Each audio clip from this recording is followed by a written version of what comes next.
any major ranking event, so it's quite some performance so far.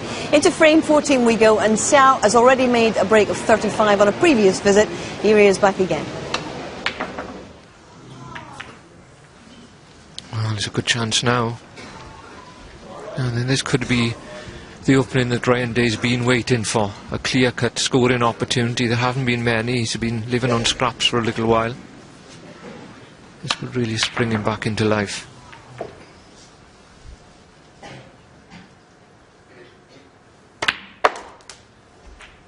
One.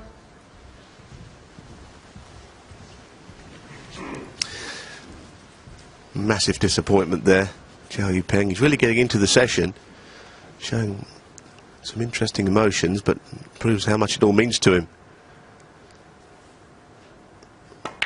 I'll certainly be hoping that it isn't his last shot of the frame, but you do think that the balls are in excellent position for Ryan Day.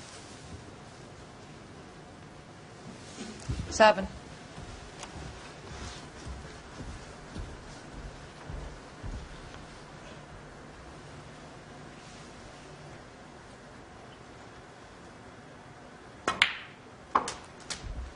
Eight.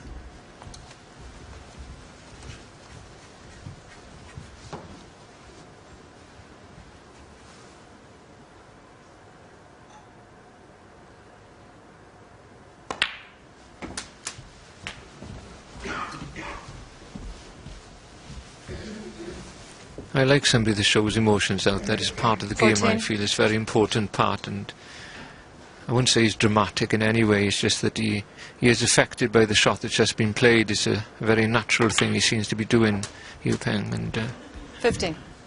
as Neil mentioned, he wants to win badly.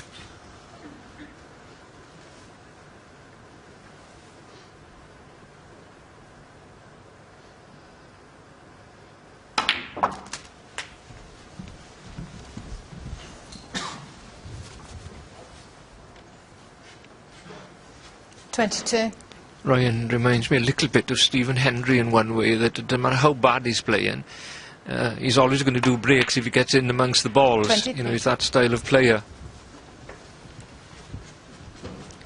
In my humble opinion, if he won more of the scrappy games, he would have won many tournaments by now.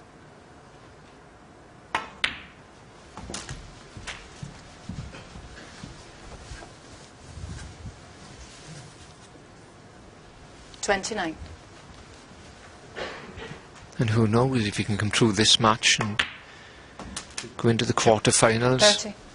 They say in the Crucible Theatre in this championship that there's no point in playing great in the first week, just play well enough to win and hope to push forward with better form in the second week. We've seen many here that played outstanding snooker in the first week and have fallen in the quarter-final stages. Well, we have, but of course there are other players who can't afford to be anything but at the top of their game during the first week, otherwise the second week they're watching the rest of it on the television. That's the problem. It's only the great players, isn't it, Terry, that are able to kind of coast through. Yes, the very top. Well, Ryan is 37. very top when he's on his game, but you're right with you saying there's a lot sitting at home now, isn't there, of the top seeds. I think 7, is it, of the top 16 were knocked out in the first round. Yeah, the record at the Crucible is 8 of the seeds losing. We didn't quite get there. Yes, but what I'm finding in today's rankings is that, you know, the top 16 are very strong. You know, sometimes over the years there's been 2 or 3 players that you feel, well, you know, they're not, you know, the most difficult draws out of the top 16, but this year I didn't see anybody there. But there's been some surprise results. The qualifiers are getting better as well. I think the top 16 are very strong, but what I will say about them this year is they've played a lot of snooker coming into this championship, and I think some of them are slightly mentally a little jaded. That's why we've seen a lot of them beaten. 44. Never been so much snooker played as this year, this season. It's been very busy.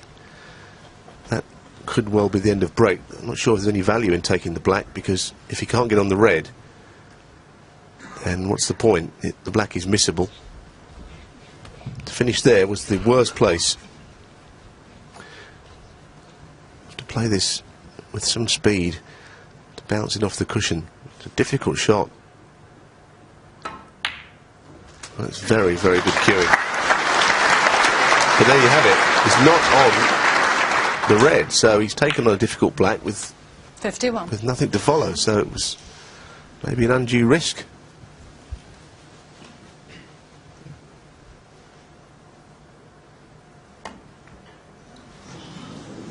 Well, he's caught that one Right, a little Dave, thin. 51. Yes, there was a high risk involved with that shot. You're right, Neil. He was touching, you know, the cue ball was touching that side cushion. Very awkward cueing. And he could have got on the red, but he'd had to hit it perfect when he need to get on the red. And he's 16 points in front now. But it'd have been 9 in front, so it doesn't make that much difference. He's played a good safety off that black.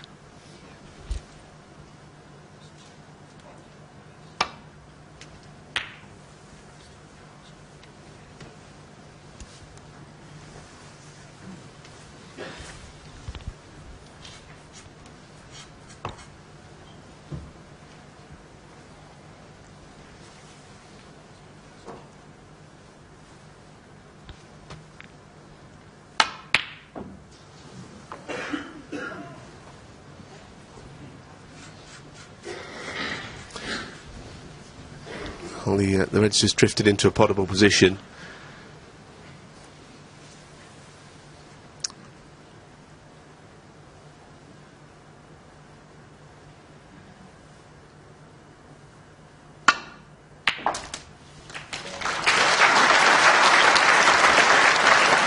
Now, just looking at the angle he might have on the pink is one that can take him from the cushion into the two reds.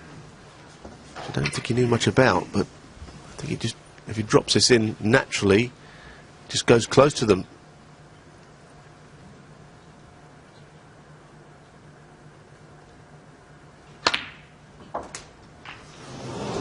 Well, I think he just got a little bit of stun on that just took it slightly wider than the natural angle. 7.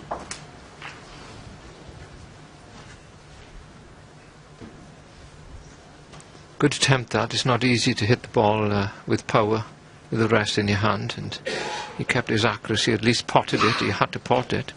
The worst thing to do is miss it and kiss the reds out.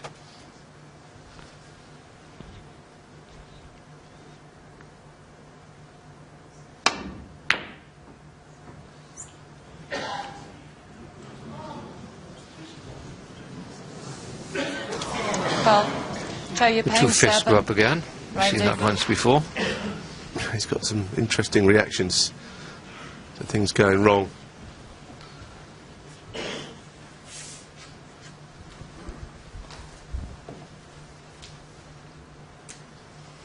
Didn't quite get to see it, but once again the two fists go up to about shoulder height there when the ball dropped in.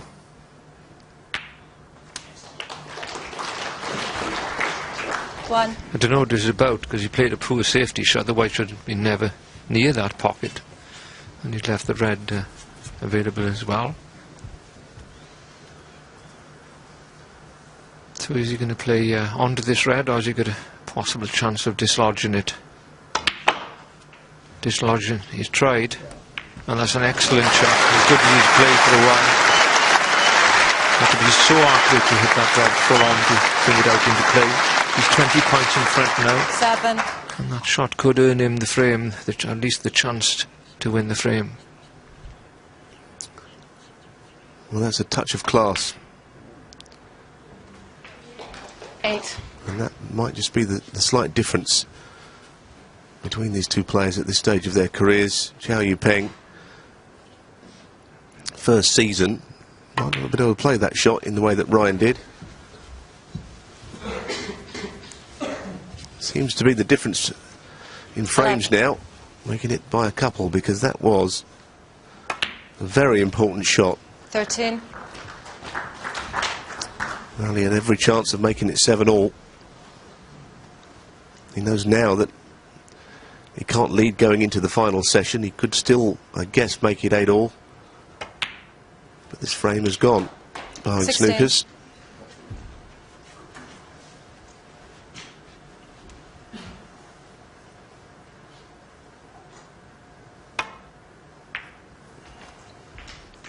20. Ryan Day has sprung into life when he really needed to.